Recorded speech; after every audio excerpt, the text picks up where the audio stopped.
Aleluya, aleluya, aleluya, aleluya.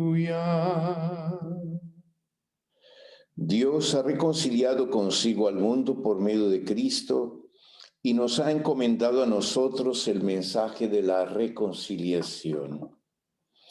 Aleluya,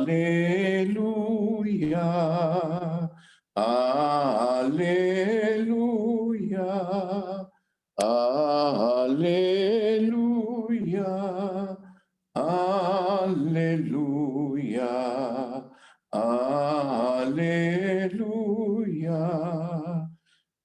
aleluya, aleluya. Aleluya. El Señor esté con ustedes. Y con tu espíritu. Proclamación del Santo Evangelio según San Mateo. Gloria a ti, Señor. En aquel tiempo subió Jesús a una barca, cruzó a la otra orilla y fue a su ciudad. Le presentaron un paralítico acostado en una camilla. Viendo la fe que tenían, dijo al paralítico: ánimo, hijo, tus pecados están perdonados. Algunos de los letrados se dijeron: este blasfema. Jesús, sabiendo lo que pensaban, les dijo: ¿por qué pensáis mal? ¿Qué es más fácil decir? ¿Tus pecados están perdonados? O decir: levántate y anda. Para que veáis que el Hijo del Hombre tiene potestad en la tierra para perdonar los pecados, dijo dirigiéndose al paralítico: ponte en pie, coge tu camilla y vete a tu casa. Se puso en pie y se fue a su casa. Al ver esto, la gente quedó sobrecogida y alababa a Dios, que da a los hombres tal potestad. Palabra del Señor. Gloria a ti, Señor Jesús. Nos podemos sentar para rever un tanto nuestras lecturas del día de hoy.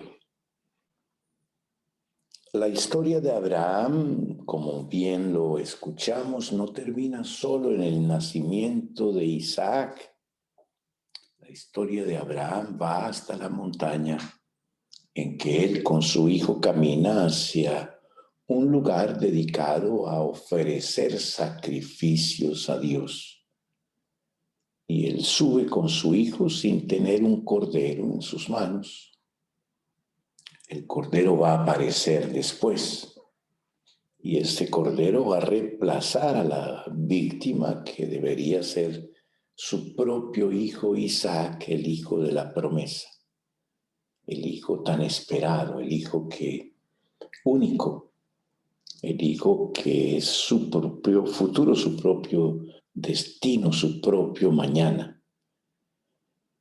Vemos un cambio importante que el texto también nos quiere hacer comprender.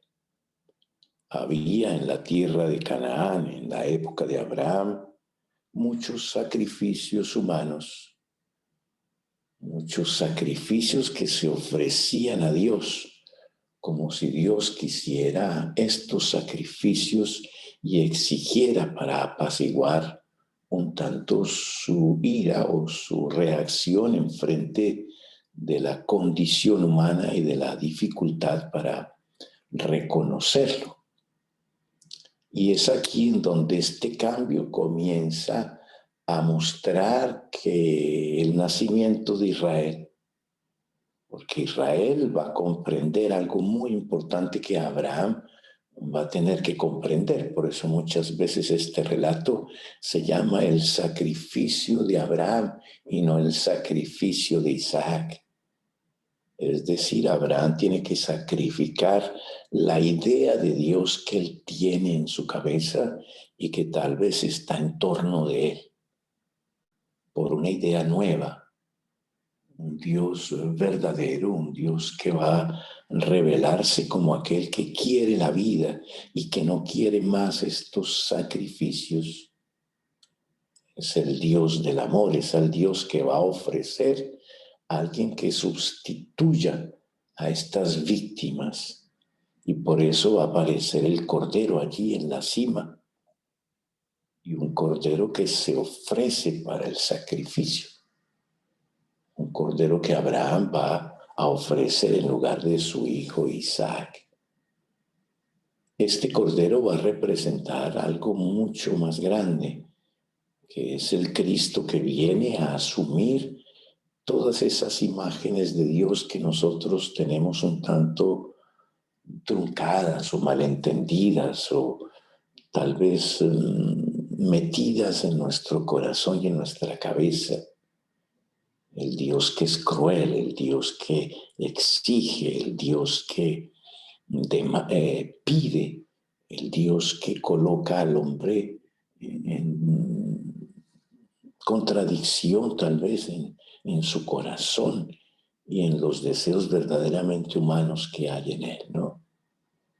Es importante comprender que de ahora en adelante este Dios va a entrar en diálogo continuo con el hombre, como dialoga con Abraham. Y este Dios es alguien que está en comunión con él y que sufre al mismo tiempo y que pasa esa angustia y que tal vez es capaz hasta de asumir el sacrificio debido a nuestros pecados.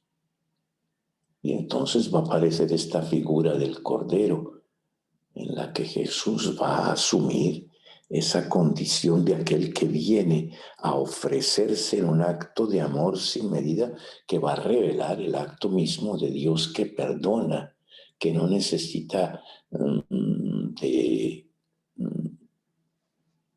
acabar con la vida y que no quiere la destrucción, sino que quiere el perdón, la reconciliación, la vida misma.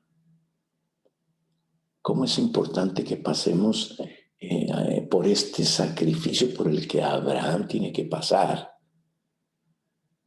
por la mala comprensión de un Dios que a veces lo vemos tan cruel que parece que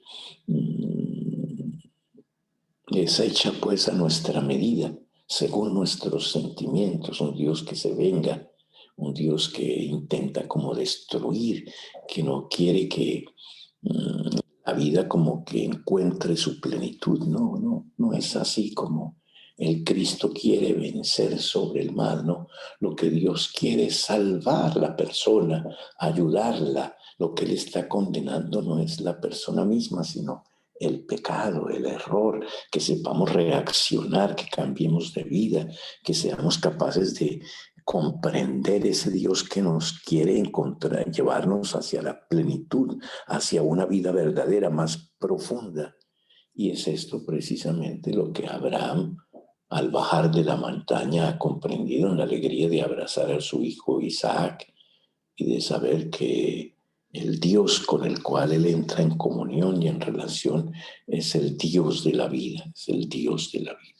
Es en este contexto en el que el texto del Evangelio también se nos presenta, ¿no? O sea, el Jesús que va allí y hace algo muy importante: perdonar los pecados, restaurar en el interior del hombre esa comunión con Dios.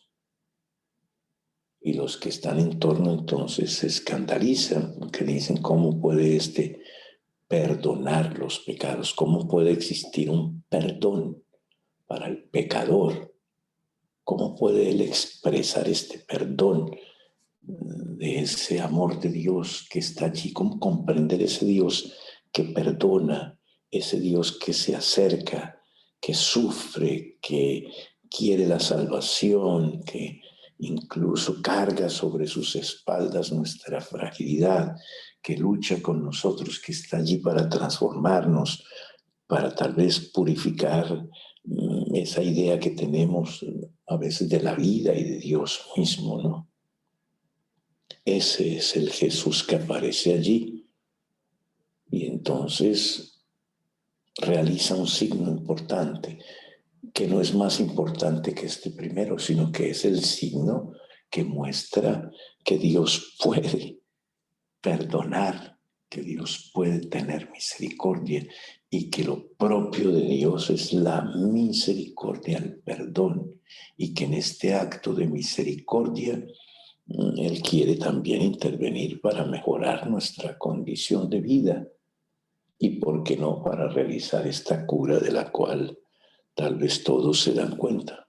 Levántate, toma tu camilla y vete a tu casa, es decir, comienza de nuevo, renueva tu vida, vuelve a tu casa, al lugar de donde vienes, ¿no? Abandona esa camilla y comienza a seguir de nuevo esa proximidad de Dios. Qué bueno que podamos comprender algún día esta profundidad de el amor de Dios que se acerca a nosotros, ¿no? Y la alegría del perdón.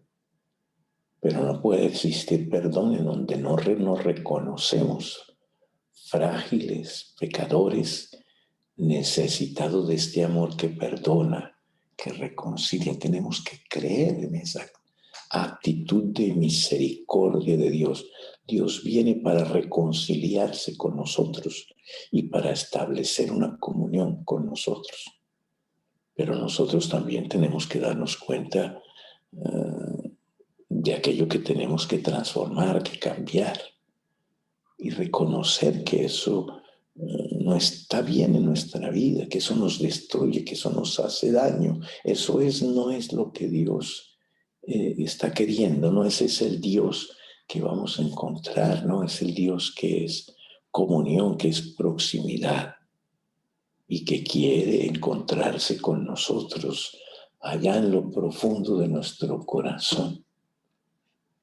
Y para eso tenemos que vivir esa experiencia de la transformación que el amor puede realizar en nuestra vida. No podemos recibir a alguien para manipularlo, para usarlo, para utilizarlo, ¿no? Todo eso tiene que desaparecer de nuestro corazón. Tenemos que aprender a acoger a ese que viene para comprenderlo, para vivir con él una experiencia de fraternidad, para caminar juntos, para encontrar la alegría de esta proximidad, de esta comunión. Solo así podremos comprender quién es Dios y cuál es el Dios que nos llama a adorarlo y a subir a la montaña para encontrarlo.